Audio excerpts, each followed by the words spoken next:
کوفے کے گورنر اور والی نبی کریم علیہ الصلوۃ والسلام کے صحابی حضرت سیدنا نعمان بن بشیر رضی اللہ تعالیٰ عنہ تھے۔ ان کو معزول کیا اور حضرت نعمان بن بشیر رضی اللہ تعالیٰ عنہ کے بدلے ان کی جگہ ابن زیاد عبید اللہ ابن زیاد کو مقرر کیا۔ یہ بصرے کا والی تھا۔ اس کو کہا کہ تم کوفے کی طرف روانہ ہو اور جیسا میں کہوں ویسا کرتے جاؤ۔ اب یہ جو ابن زیاد تھا بڑا مکار اور چالاک تھا۔ اس نے کیا کیا، چند افراد کو لے کر کوفے کا سفر اختیار کیا اور کوفہ شہر کا وہ مقام جہاں سے اہل حجاز آیا کرتے تھے، یعنی حجازیوں کے قافلے آیا کرتے تھے، اس رستے کو اختیار کیا۔ رات کے وقت اس نے حجازی لباس پہن کر اس رستے سے کوفے آنا چاہا۔ اس کا ارادہ یہ تھا، اس کا مقصد یہ تھا کہ رات کے وقت جب میں اہل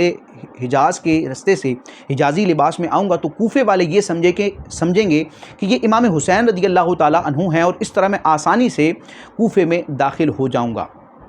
چنانچہ معاملہ ایسا ہی ہوا۔ یہ حجازی رستے سے حجازی لباس پہن کر رات کے وقت کوفے میں داخل ہوتا ہے۔ اہل کوفہ یہ سمجھتے ہیں کہ یہ تو امام حسین رضی اللہ تعالیٰ عنہ تشریف لے آئے ہیں، لہذا انہوں نے استقبال کیا اور ابن زیاد کو وہ کوفے کے گورنر ہاؤس تک لے آئے۔ اب رستے میں ان کو معلوم نہ ہوا، اندھیرا تھا، اس کو لوگ پہچان نہ سکے، لیکن جب وہاں گورنر ہاؤس پہنچتے ہیں تو لوگوں کو پتہ چلتا ہے کہ یہ تو امام حسین نہیں ہے بلکہ یہ تو ابن زیاد ہے۔ اب جب صبح ہوتی ہے تو ابن زیاد کوفے کے افراد کو، وہاں کے سرداروں کو، حکمرانوں کو اور جو صاحب اثر لوگ تھے، صاحبان اثر تھے، ان کو جمع کیا اور حکومت کا یعنی یزید کی طرف سے جو اعلامیہ تھا وہ پڑھ کر سنایا اور کہا کہ یزید کی جو بھی مخالفت کرے گا اس کے خلاف انتقامی کارروائی حکومتی سطح پر کی جائے گی، اس کو معاذ اللہ نقصان پہنچایا جائے گا۔ اب جو کوفے کے لوگ تھے وہ بڑے ہراساں ہو گئے۔ اس دوران حضرت امام مسلم بن عقیل رضی اللہ تعالیٰ عنہ کو بھی پتہ چل گیا کہ ابن زیاد یزید کے کہنے پر یہاں پر کوفے میں آ گیا ہے گورنر بن کر، اور یہ معاملات ہیں۔ لہٰذا حضرت امام مسلم رضی اللہ تعالیٰ عنہ نے تقریباً 40,000 افراد کو لے کر جو قصر شاہی تھا، یعنی کہ جو گورنر ہاؤس تھا جہاں پر ابن زیاد تھا، وہاں کا محاصرہ کر لیا۔ لیکن آپ نے قتال کی، جنگ کی ابتدا نہ کی۔ آپ یہی چاہتے تھے کہ گفت و شنید کے ساتھ معاملہ طے ہو اور ہماری طرف سے ابتدا نہ ہو، اتمام حجت کیا جائے۔ اب اتنا بڑا لشکر تھا، اگر امام مسلم بن عقیل رضی اللہ تعالیٰ عنہ اسی وقت حملہ کر دیتے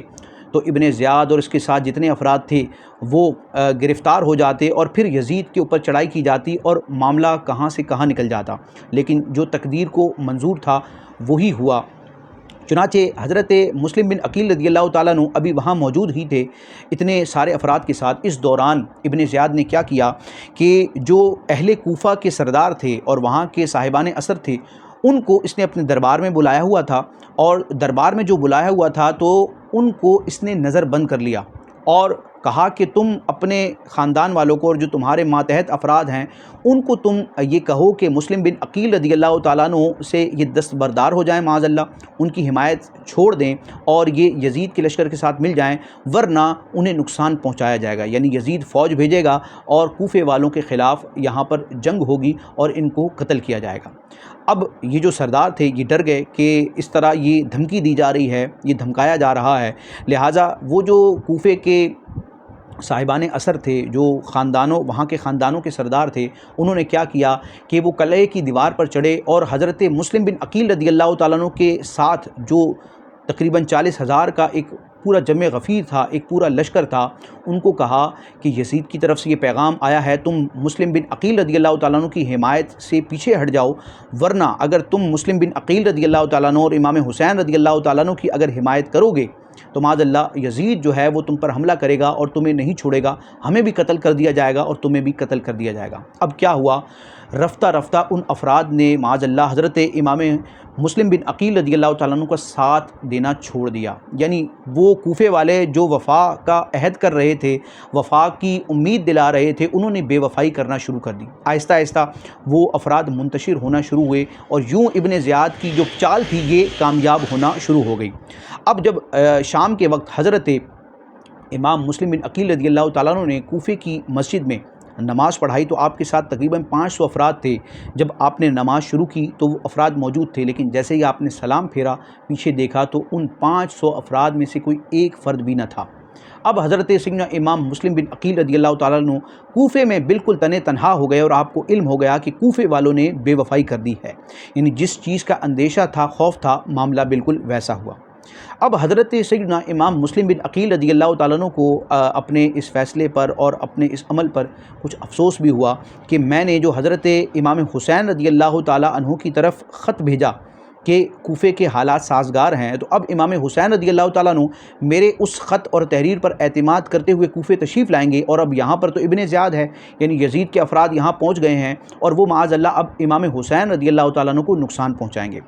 یقیناً حضرت امام مسلم رضی اللہ تعالیٰ عنہ نے جو خط روانہ کیا تھا اس میں آپ کی کوئی غلطی نہیں تھی، کیونکہ اس وقت جب آپ نے یہ خط لکھا اس وقت معاملات بالکل سازگار تھے، اس چیز کا اندیشہ بھی نہیں تھا کہ یہ کوفی فوراً اپنے وعدے سے مکر جائیں گے، تو اس میں حضرت امام مسلم رضی اللہ تعالیٰ عنہ کی کوئی غلطی نہیں تھی، لیکن آپ کو ایک دکھ ہوا اور یہ ایک صدمہ ہوا کہ اب میرے خط کی بنا پر حضرت امام حسین رضی اللہ تعالیٰ عنہ کوفے تشریف لائیں گے اور معاذ اللہ ان کو نقصان ہوگا۔ اس دوران ابن زیاد نے حضرت مسلم بن عقیل رضی اللہ تعالیٰ عنہ کو گرفتار کرنے کے لیے افراد بھیجے۔ اب حضرت امام مسلم بن عقیل رضی اللہ تعالیٰ عنہ کوفے میں ایک گھر میں موجود تھے، جب وہ افراد حضرت امام مسلم رضی اللہ تعالیٰ عنہ کی طرف بڑھے تو امام مسلم رضی اللہ تعالیٰ عنہ نے تلوار نکالی اور ان کا مقابلہ کرنا شروع کر دیا۔ اب انہوں نے دیکھا کہ یہ حضرت امام مسلم بن عقیل رضی اللہ تعالیٰ عنہ جواں مردی کے ساتھ، بہادری کے ساتھ ہمارا مقابلہ کر رہے ہیں، اور اس طرح ان کے سامنے جو بھی آئے گا وہ شکست کھا جائے گا، تو اب انہوں نے چال چلی اور انہوں نے معاذ اللہ مکر کیا، اور انہوں نے حضرت امام مسلم بن عقیل رضی اللہ تعالیٰ عنہ کو کہا کہ ہم آپ سے صلح اور امن کا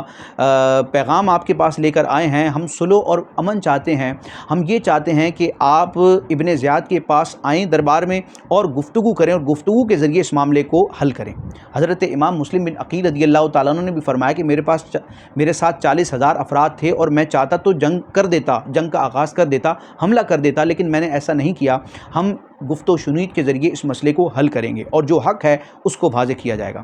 لہٰذا اب